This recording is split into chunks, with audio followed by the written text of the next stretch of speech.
experimenten cosas no tan buenas o no tan agradables. ¿Cómo reaccionar ante todo eso? El Salmo 37 es una joya. Léanlo. Hoy hemos leído una parte y ya el próximo domingo leeremos el resto del capítulo, porque es un salmo bastante extenso. Una de las cosas que dijimos que el salmo nos enseña es aprender a superar, a desconectarnos del pasado. Y dijimos algo que lo utilizamos como el título. Si ustedes van a nuestra página web, al canal de YouTube que tenemos, donde están ahí almacenados todas las predicaciones, pues ustedes van a encontrar que una de las cosas que yo dije como punto principal del mensaje del domingo pasado es que el pasado no existe. Amén. El pasado no existe. Solamente existe en tu mente. El pasado es algo abstracto. No se puede medir, no se puede pesar, no se puede ver, no se puede tocar. Está simplemente aquí.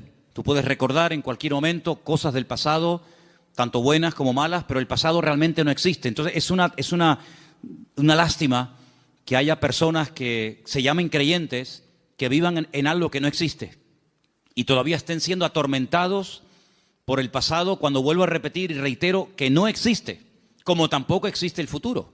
El famoso día de mañana. Lo único que existe es la cruda realidad del presente. ¿Sí? Entonces, hasta que no superes el pasado, no vas a poder disfrutar del presente y no vas a poder prepararte para un futuro glorioso en Cristo. Así es que te aconsejo, te recomiendo lo antes posible que le pidas al Señor que interiorices la gran verdad de que las cosas viejas pasaron, dice la Biblia. He aquí todo es hecho nuevo. Dijimos que el Salmo nos invita a no hacer algunas cosas, no tener envidia, no tener celos de la gente que aparentemente prospera. Y también el Salmo nos invita a hacer una serie de cosas. Si son las dos caras de la moneda, cosas que no hay que hacer y cosas que sí hay que hacer. Hablamos también acerca de esas dos prosperidades que se nos presentan en los Salmos. Esa prosperidad externa, esa prosperidad visible, aparente, que es la que generalmente le llama la atención a la gente. Mira qué coche tiene, mira qué casa, mira qué ropa usa, mira cómo vive.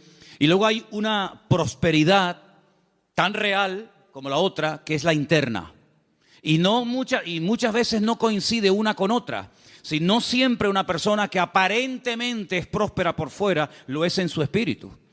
De hecho, hay muchos inconversos que viven vidas, entre comillas, prósperas, aparentemente bendecidas, pero que no tienen que ser motivo de envidia ni de celos por parte de los que no hayan sido tal vez tan prósperos en ese área, porque la prosperidad material es efímera, la prosperidad material es pasajera. Hoy la tienes y mañana puede ser que te abandone y se vaya con otro. No tiene fidelidad. La prosperidad no es una característica de la prosperidad, de la falsa prosperidad, es que es infiel. Hoy está contigo, mañana está con otro y así sucesivamente. Pero la prosperidad de Dios, la prosperidad del alma, la prosperidad del espíritu permanece, porque lo que Dios da nadie te lo puede quitar. ¿Cuántos dicen amén? Así que hay que confiar en Dios, hay que poner la mirada en las promesas del Señor, alimentarte de las promesas del Señor, porque las promesas del Señor le van a dar a tu espíritu vitalidad, le van a dar a tu vida equilibrio. Hay personas que viven con un desequilibrio emocional terrible, incluso algunos que van de cristianos por la vida. Personas que en un área funcionan bien, pero que en otras ni te metas, ni se te ocurra tocar ese área, porque es un auténtico desorden, un auténtico campo lleno de minas. Y todo eso más o menos lo tuvimos viendo la semana pasada, pero estudiando el Salmo, me di cuenta de que hay una frase que se repite dos veces en dos versículos diferentes. Y quiero llevarles al Salmo 37, versículo 3 y al versículo 27.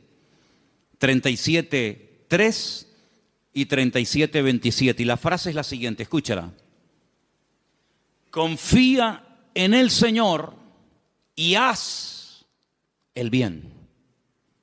Y el versículo 27 dice, apártate del mal y haz el bien.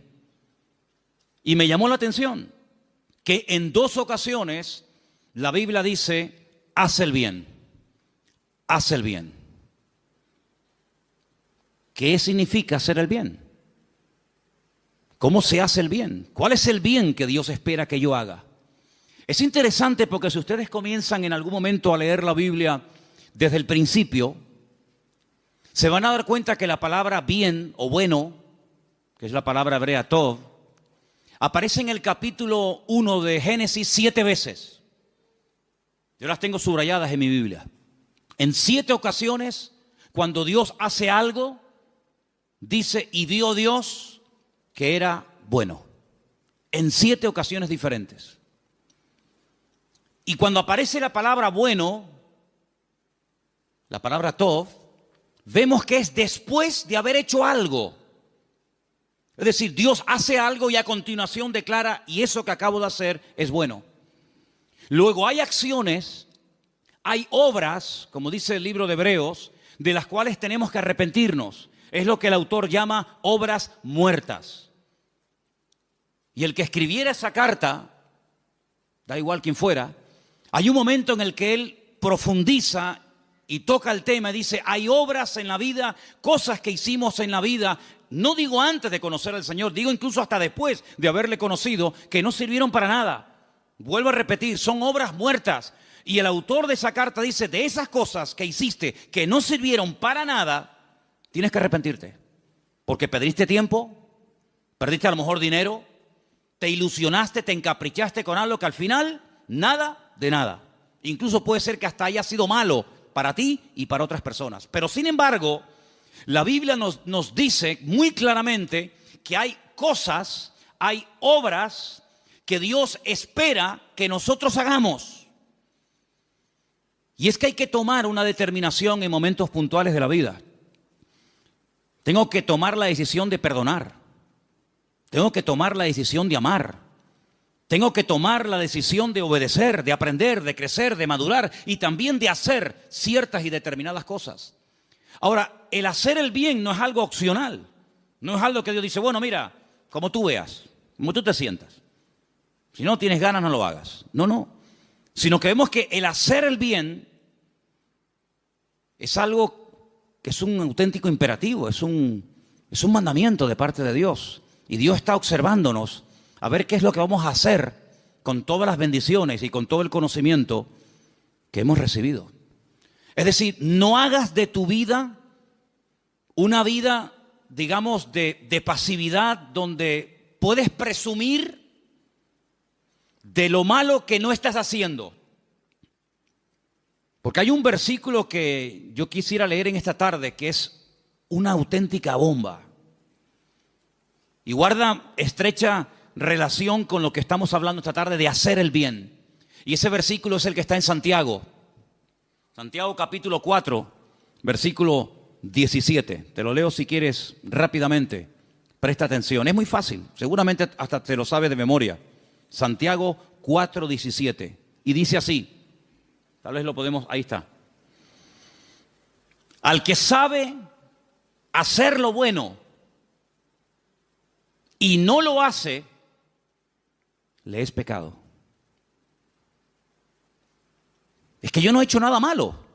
Es que no solamente la Biblia enseña que se puede pecar de acción, sino también de omisión. El que sabe que hay que hacer algo y no lo está haciendo, está pecando. Muchos creyentes se han montado su vida en torno al hecho de haber dejado el pecado. De hecho, cuando escuchamos el testimonio de alguien, de algún hermano, de alguna hermana que sube a este púlpito o lo escuchas en la radio, en internet o donde sea, generalmente la mayoría de los testimonios van en la línea de lo que yo antes hacía y ahora ya no hago. Por ejemplo, si una persona estuvo metida, no sé, en el mundo de la prostitución o de las drogas o del tráfico de armas o yo qué sé, cualquier cosa que se te venga a la mente, cuando la persona entiende el Evangelio y tiene una genuina y verdadera conversión, y el domingo pasado yo dije lo que es una genuina conversión, porque hay gente que viene a la iglesia pero no son convertidos, y yo dije que hay 3 elementos que era reconocer, confesar y cambiar para que se produzca una genuina conversión. No solamente decir, bueno, y ahora comienzo a venir aquí y ya está todo solucionado. No, tú puedes venir aquí, pero puede ser que tú no seas convertido. Te has convencido, pero convertido es otra cosa. Entonces, cuando una persona verdaderamente es convertida de verdad, genuinamente, que ha pasado de muerte a vida, y algunos dan testimonio, si te fijas y oyes bien el testimonio, suelen generalmente contar cosas que antes hacían malas, que ya no hacen. Y uno dice, gloria a Dios, ¿qué testimonio tiene este chico? ¿Cómo ha cambiado esta hermana? ¿Cómo ha cambiado esta persona? Fíjate tú lo que era, qué malo que era, A veces, el otro día me pasó que me contaron de un hermano que hoy en día es pastor, y antes de conocer al Señor era terrible, era una cosa tremenda. Y si no te lo cuentan, como que te cuesta creerlo, porque dice, pero si es un cacho de pan este hombre. No parece que haya sido tan pecador, ¿no? Tan malo. Pero hermano, la vida del creyente no solamente consiste en dejar cosas malas, que dicho sea de paso, ahí no hay ningún mérito, porque si tú hoy no has matado a nadie, no te vamos a dar una medalla. Ay, qué bien, el hermano hoy no mató a nadie. Un aplauso al hermano. Qué contento, qué bueno, hermano. Hoy no engañé a mi mujer. Qué bueno, un aplauso al hermano que hoy fue fiel. Es que no hay ningún mérito. No hay ningún mérito en dejar de hacer lo malo. Al contrario, yo pienso que uno tiene que ir por la vida sin hacerle daño a nadie. Pero cuidado. La vida cristiana no es una vida de no hago esto, no toco, no hago tal, no hago cual, sino que dice aquí, lo hemos leído esta tarde, el que sabe hacer lo bueno y no lo hace, amigo, también está pecando. Luego, aquí hay como eslabones de una cadena. Un paso nos lleva a otro y ese otro a otro. Si dejo el pasado y lo dejo porque me he convertido de verdad, automáticamente mi vida tiene que entrar en una actividad que le dé honra y gloria al Señor. Y no es comenzar a hacer un montón de cosas para estar entretenido y matar de esa manera el aburrimiento, no. Sino que yo ahora, y escuchen bien esto, porque son tres cosas claves. Porque este salmo, hermano, es el antídoto contra muchos males que son endémicos en la vida de muchos creyentes. Si tú verdaderamente hoy tomas la decisión, y después lo preguntaré, si hoy tú verdaderamente tomas la decisión de no hacer cosas malas, pero comenzar a partir de hoy a plantearte seriamente hacer el bien, como hemos leído en el Salmo 37, pues lo primero que tienes que preguntarte es ¿qué cosas Dios espera de mi vida? Y tienes que hacer un ajuste. Primero, tener en cuenta la edad que tienes. Segundo, las circunstancias actuales que te rodean. Y tercero, el propósito de Dios para tu vida. ¿Seríais capaz de repetir estas tres palabras o conceptos o pensamientos? Adaptarme a la edad que tengo, adaptarme a las circunstancias del tiempo presente y adaptarme al modelo o al propósito de Dios para mi vida. ¿Sois capaces de repetirlas? Adaptarme a la edad actual que tengo, adaptarme a las circunstancias actuales de mi presente y adaptarme al propósito de Dios para mi vida. Edad, circunstancia y propósito. ¿Por qué hablo de la edad? Hay un versículo en 1 Corintios capítulo 13, donde el apóstol Pablo, hablando acerca del amor, es un capítulo monográfico sobre este tema, dice, cuando yo era niño, conocéis el versículo, ¿verdad? ¿Qué dice? Hablaba como niño, pensaba como niño, juzgaba como niño, ¿sí? Ahí menciona tres elementos típicos de la conducta infantil de una persona: la forma de hablar, la forma de vivir y la forma de reaccionar. Hablar, pensar, ¿verdad? Juzgar la vida. En el hombre se nota más que en la mujer, porque el hombre cambia la voz. Aunque yo últimamente he hablado con algunas mujeres no de esta congregación, para que no estén ya diciendo será fulana, será mengana, que cuando me hablan con una voz muy, y yo digo, le cambió la voz a la hermana, Pero generalmente no es normal que a una mujer le cambie la voz, pero sin embargo en el hombre sí. Qué bonita esa voz de niños, ¿no? Pero te imaginas esa voz de niño, un tipo con 20 o 30 años, sería terrible, ¿no? Al hombre le cambia la voz. Pero no solamente hablamos de un cambio de voz, sino de una forma diferente de hablar. Un niño, las conversaciones de un niño giran en torno a su mundo. Las conversaciones de un adulto son completamente diferentes, ¿verdad? La forma como un niño ve la vida, cómo se expresa, las palabras que utiliza, son típicas de un niño. Hay niños que dicen: papá, no cabo, no quepo.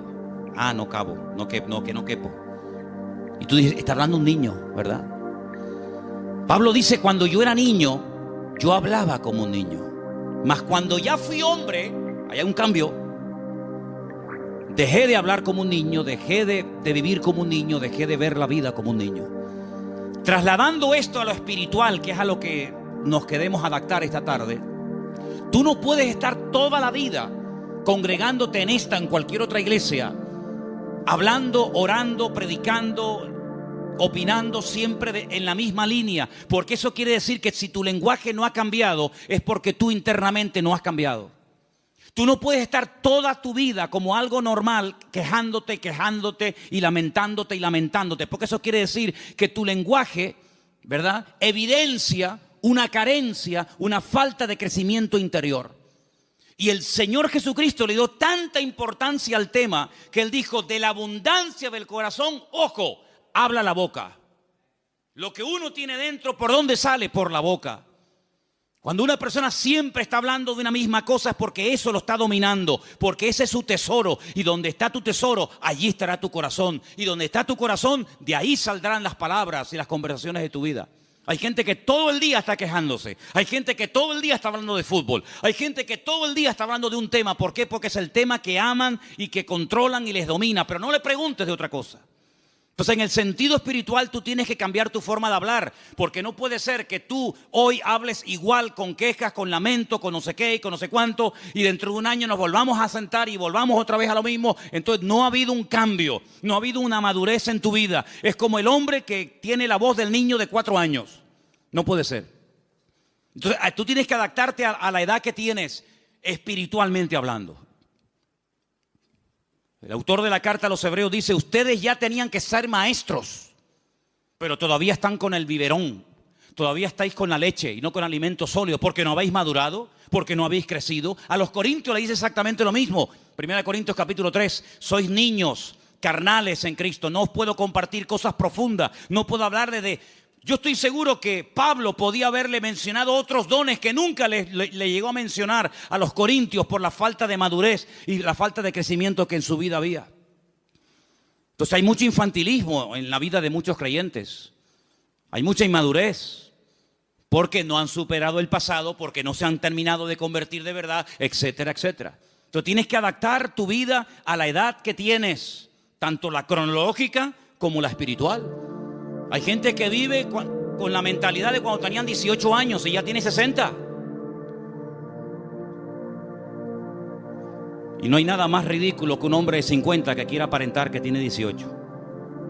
A mí me produce de verdad risa cuando veo ya hombres que ya para decirle déjate ya de jugar al boliche, que están tratando de aparentar que son niños de 25 o 30 años y se remangan los pantalones y se ponen pendientes y hacen boberías y decir, compórtate. Estás haciendo el indio. Pero tienes que también adaptarte a las circunstancias actuales. No vivas en el futuro. No vivas en el pasado. Vive en el presente. Es que a mí me gustaría. Es que sí, no. A mí también me gustaría muchas cosas. Pero tienes que adaptarte a tu tiempo presente. A lo que tienes. A lo que Dios te ha dado.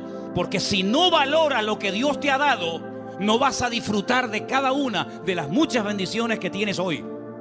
Porque todos y cada uno de los que estamos aquí, en muchos aspectos, somos ricos en comparación con otras culturas y con otras personas que en este momento lo están pasando muy mal. Por lo tanto, adapte su vida a la edad, adapte su vida a las circunstancias. No vivas en el mundo de Yupi. No vivas siempre soñando en cosas que a lo mejor nunca verás, que pasaron, que tuvieron su momento, pero que nunca volverán. Y sobre todas las cosas, y lo más importante, adapta tu vida al propósito de Dios para tu vida. ¿Qué es lo que Dios quiere para mí? ¿Qué es lo que Él está esperando que yo haga? Porque la Biblia dice, haz el bien. Ahora vamos a ver, según la Biblia, algunas formas de hacer el bien, ¿les parece? Hechos capítulo 4, libro de los Hechos capítulo 4, versículo 32. Vamos a ver algunos ejemplos. Hay cientos, pero vamos a ver algunos. Hechos capítulo 4, versículo del 32 en adelante dice: La multitud de los que habían creído, mientras ustedes lo van buscando, yo se lo voy leyendo para avanzar. La multitud de los que habían creído era de un corazón y de un alma. Ninguno decía ser suyo propio nada de lo que poseía, sino que tenían todas las cosas en común. Con gran poder los apóstoles daban testimonio de la resurrección del Señor Jesús, y abundante gracia era sobre todos ellos. Verso 34.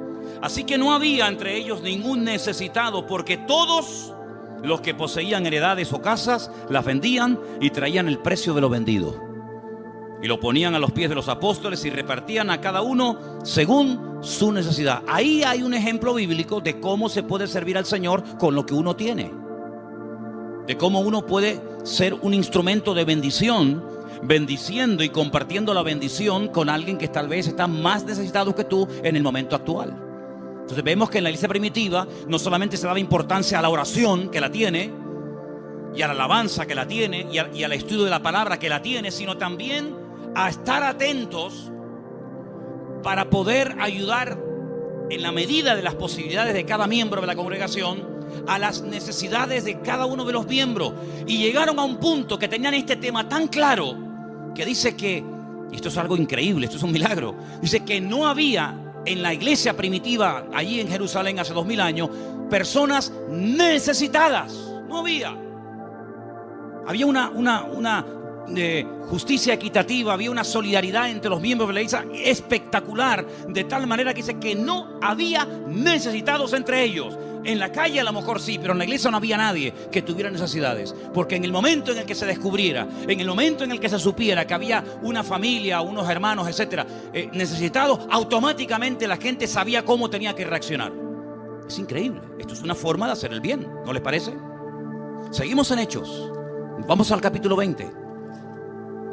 Capítulo 20 del mismo libro, versículo 35. Miren qué versículo tan interesante.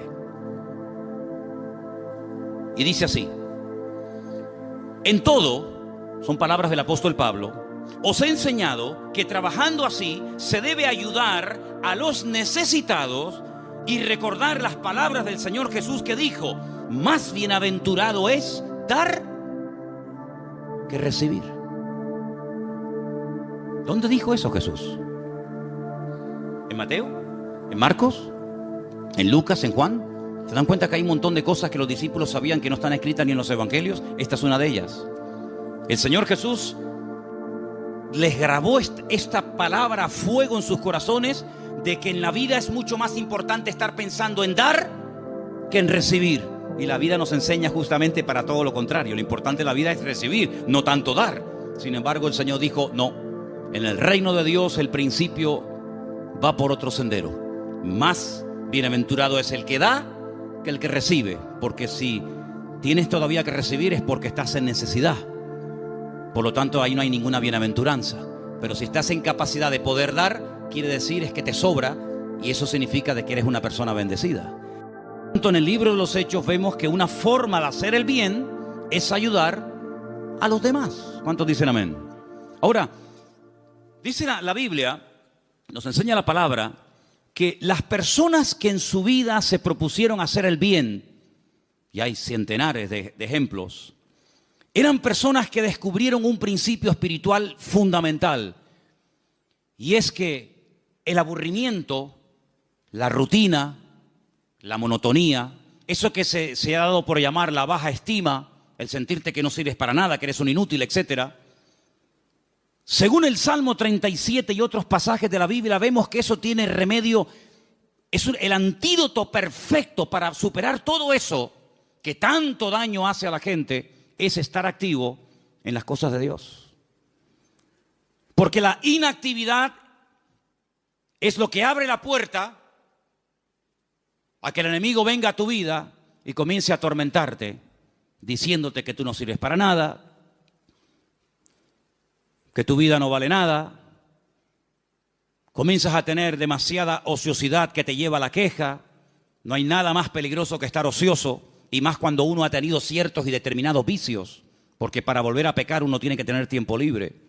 Luego, el antídoto bíblico para superar, ya digo, el aburrimiento, la rutina, la monotonía, incluso hasta la tristeza, porque la tristeza mata, pues es estar activo haciendo la obra de Dios. Como dice la Biblia, haced el bien. ¿Cuántos dicen amén? Hablando de tristeza, quiero ponerles una frase ahí.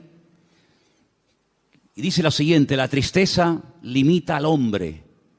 La tristeza le impide pensar correctamente y tomar decisiones. ¿Qué te parece? ¿Cuántas veces yo he dicho desde este mismo púlpito, ahí la tienen, que cuando tú estás enfadado o triste o desanimado, no tomes decisiones, porque todo lo que decidas lo vas a hacer mal? Es mejor contar hasta 10. Cuando uno está enfadado y toma una decisión en caliente, permítame la expresión, puedes meter la pata y arrastrar en tu error a centenares o a miles de personas. Así que relájate, relax. O cuando estás triste, comienzas a decir tonterías. El profeta Elías, ¿se acuerdan? Estaba triste y le decía: Señor, ya no aguanto más, estoy solo, nadie me hace caso. Quítame la vida, deseo hasta morir. Pero analizando el tema de la tristeza, porque ¿quién no ha estado triste alguna vez? ¿Hay alguien aquí que nunca ha estado triste? Nunca. ¿Alguna vez voy a hacer la pregunta al revés? ¿Habéis estado triste alguna vez? Triste porque te sientes sola, triste porque no te dieron el trabajo que te habían ofrecido, triste porque el que tú quieres se enamoró de otra, triste porque... yo qué sé. Te voy a decir algo que es una bomba, ¿eh? La tristeza, o no hay orgullo más grande, escucha bien esto, ¿eh? No hay orgullo más grande que la tristeza. Entonces, ¿cómo? Hace una persona a su alma, a su propia vida, cuando no para de quejarse y sobre todo de no reconocer que tiene muchos motivos para darle gracias al Señor. ¿Cuántos dicen amén?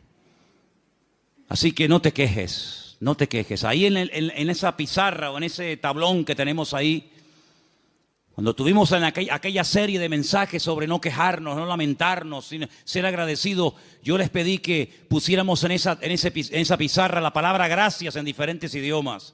Y cuando te levantes por la mañana, empieza dándole gracias al Señor, no pidiéndole nada, gracias al Señor, primero por la noche de descanso que he tenido, y porque me puedo levantar y puedo caminar por mi propio pie y puedo ir al baño, y tengo manos para lavarme la cara, y tengo ojos para ver el sol, y tengo ropa para ponerme, y tengo una taza de café para desayunar, o de colacao, o de las potingues que toma mi mujer por la mañana cuando se levanta, o de lo que sea. Hermano, gracias al Señor por la vida, gracias al Señor por el aire que respiramos, gracias al Señor por todo. Y hasta que no seamos agradecidos, no vamos a disfrutar de nada. ¿Para qué quieres más si lo que Dios te dio no se lo agradeces? El secreto para tener más es ser agradecido en lo poco. En la medida en que usted sea agradecido en lo poco, Dios te dará más y más para que puedas incluso compartir a otras personas. ¿Cuántos dicen amén? Así que ojo con el tema de la nostalgia, con la tristeza. Porque cuando uno lee el Salmo 37, uno se da cuenta de que sí, humanamente hablando hay muchos motivos para quejarnos y lamentarnos, pero Dios dice, ni se te ocurra utilizar ese miembro tan poderoso como es la boca para quejarte, para lamentar y mucho menos para tener envidia de los malignos y de los que hacen cosas indebidas. Ahora, quiero leer algunos versículos en esta tarde. Vamos a ir, por ejemplo, a Filipenses capítulo 4. Tengo aquí un versículo buenísimo, buenísimo. Porque si yo les digo a ustedes en esta tarde, hermanos, ¿usted podría decirme de memoria Filipenses 4:13? ¿Ve? ¿No te digo yo? Ese se lo sabe todo el mundo. Da igual a la iglesia que vayas, de la línea doctrinal que tenga, tú preguntas, hermano, Filipenses, aún no has terminado de hacer la pregunta y todo el mundo dice, todo lo puedo en Cristo que me fortalece. Y está bien, efectivamente dice eso. Pero ¿cuándo dice eso Pablo? Después de lo que vamos a leer ahora. Vamos a arrancar a partir del versículo 10. Filipenses 4:10. Pablo está en la cárcel, no olvide esto, hay que situarnos. Pablo está en una mazmorra con una humedad terrible, encadenado, sin televisión, sin WhatsApp. Chicos, sin WhatsApp. Eso ya es una tortura en sí mismo, ¿no? Cuando se cae el servidor ya es una tortura en sí misma. Sin hermanos, sin iglesia, sin Biblia, sin televisión, sin nada. Solo, condenado a muerte. Porque bueno, pasar una noche en el calabozo, ¿quién no la ha pasado? Pero condenado a muerte, eso es otro tema, amigo. Y ahora Pablo escribe una carta, o dicta una carta, y dice en el versículo 10, en gran manera me gocé en el Señor. Me gocé en el Señor. Es que ahí donde está nuestro gozo, en el Señor. De que ya al fin habéis revivido vuestro cuidado de mí, de lo cual también estabais solícitos, pero os faltaba la oportunidad. Es decir, Pablo lo que está diciendo aquí, para que nos ubiquemos, es que los hermanos de la iglesia de los filipenses, de Filipo, le mandaron una ofrenda, le mandaron un dinerito para ayudarlo en sus gastos y en sus cosas. Y Pablo dice, yo me gocé muchísimo en el Señor el día que recibí la ofrenda de ustedes. Yo sé que ustedes lo querían hacer hace mucho tiempo, pero Pablo como que los excusa, ¿no? Dice, yo sé que les faltó la oportunidad, pero me gocé muchísimo el día que recibí ese donativo por parte vuestro. Pero ahora mira lo que dice en el versículo 11. No lo digo, escucha, y esto es sinceridad pura y dura, no lo digo porque tenga escasez, pues he aprendido a contentarme cualquiera que sea mi situación. Ayer en la boda, lo que estuvisteis allí y me oísteis predicar, yo le dije a la parejita de tortolitos que estaban allí, y indirectamente a todos los no tortolitos que estaban allí también, ¿qué es lo que dije yo en un momento del mensaje? Las cosas importantes de la vida hay que aprenderlas. ¿Hay que enseñarle a un hijo a desobedecer? Yo creo que no. ¿Y cómo aprendieron a desobedecer? Ah, amigo, yo no sé, pero viene en el paquete tú. Viene en el paquete. Hay que enseñarle lo importante que es obedecer, no desobedecer. Todo lo importante en la vida hay que aprenderlo. A ser generoso, a perdonar, etcétera, etcétera. Y Pablo dice, he aprendido, luego no nació con esta enseñanza, digamos, en el paquete, ¿no? Por decirlo de alguna manera, en su vida. Dice, he aprendido a contentarme. No a resignarme, que es diferente. Hay gente que se resigna. Bueno, no me puedo comprar un traje, pues me resigno. No, a contentarme. Contentarme es estar contento. ¿Sí o no? ¿Sí o no? Estoy contento en toda situación. Versículo 12. Sé vivir humildemente y sé tener abundancia. En todo y por todo estoy enseñado. ¿Quién le enseñó? El Señor. Estoy enseñado, y dice aquí versículo 12, así para estar saciado como para tener hambre, así para tener abundancia como para padecer necesidad. Y ahora sí viene el versículo que a usted le gusta, dígalo fuerte, Filipenses 4:13. Amén, ahora sí, ahora sí, claro. Sí, pero tienes que leer anterior. Todo lo puedo en Cristo, sí. Esta noche no cenas, mañana no almuerzas,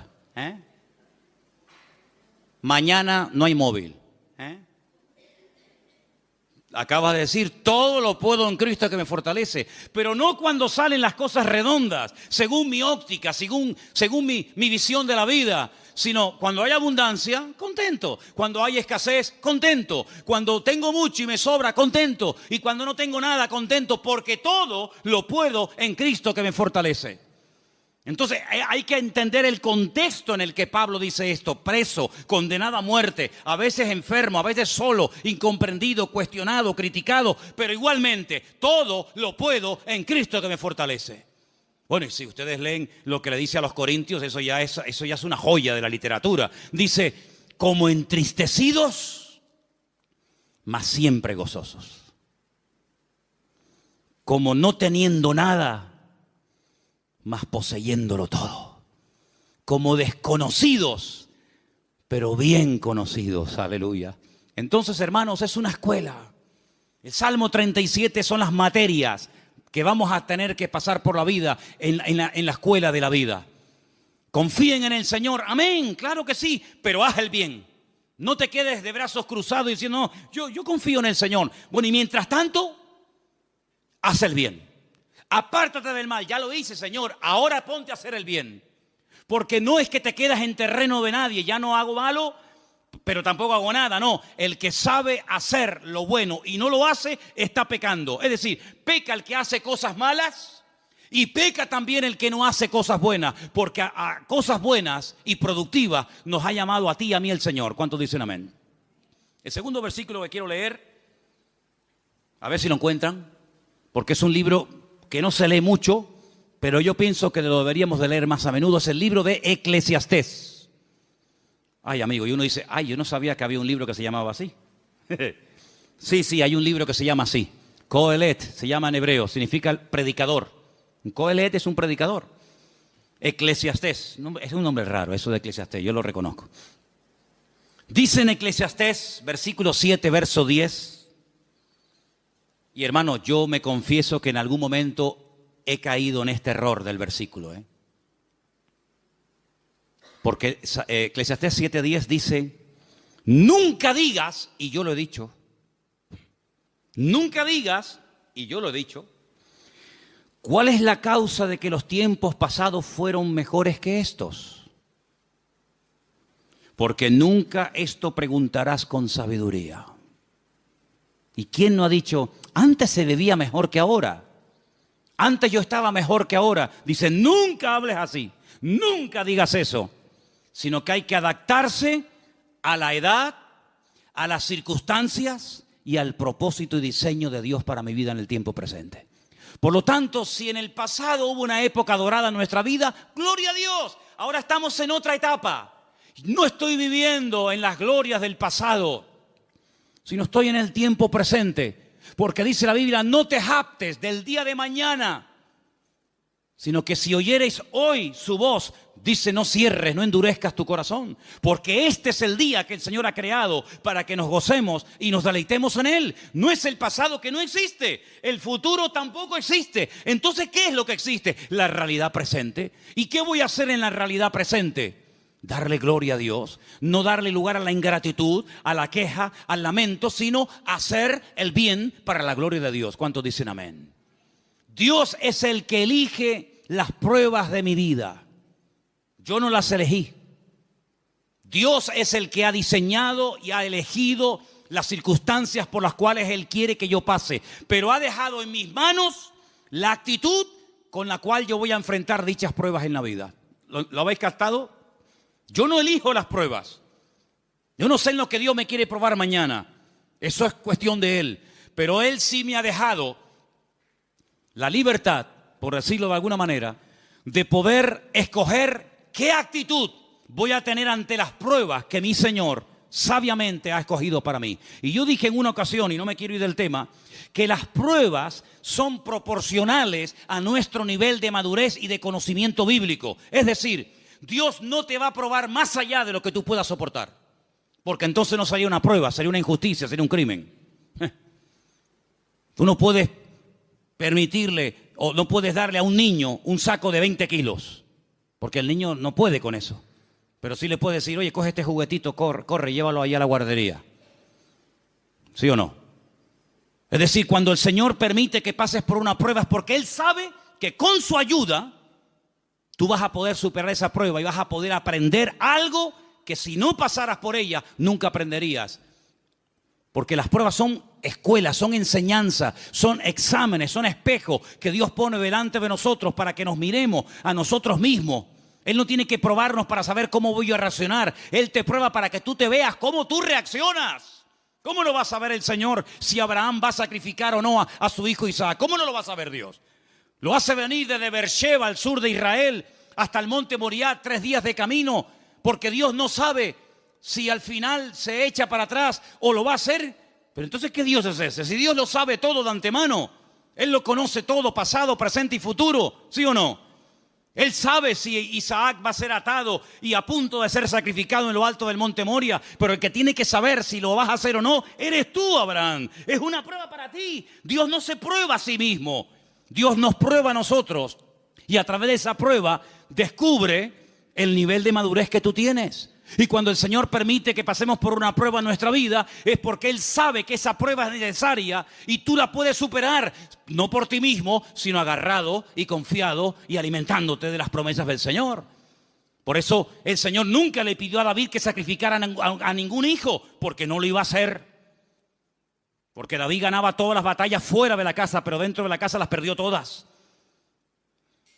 Y David con sus hijos no tenía ninguna autoridad. Los hijos muchas veces eran un auténtico desastre y le ganaba a los filisteos, les ganaba a los amorreos y ganaba batallas a diestra y siniestra. Pero sin embargo era incapaz de ganar las batallas que tenía en su propio hogar. Pero las pruebas que el Señor le mandó a David no son las pruebas que le mandó a Abraham. Por lo tanto, no te quejes de lo que estás pasando, porque por lo que estás pasando es por lo que Dios quiere que en este momento tú estés pasando, para que aprendas, porque la prueba no es para que te alejes del Señor, es para que te acerques al Señor. Prueba de ello es que algunas pruebas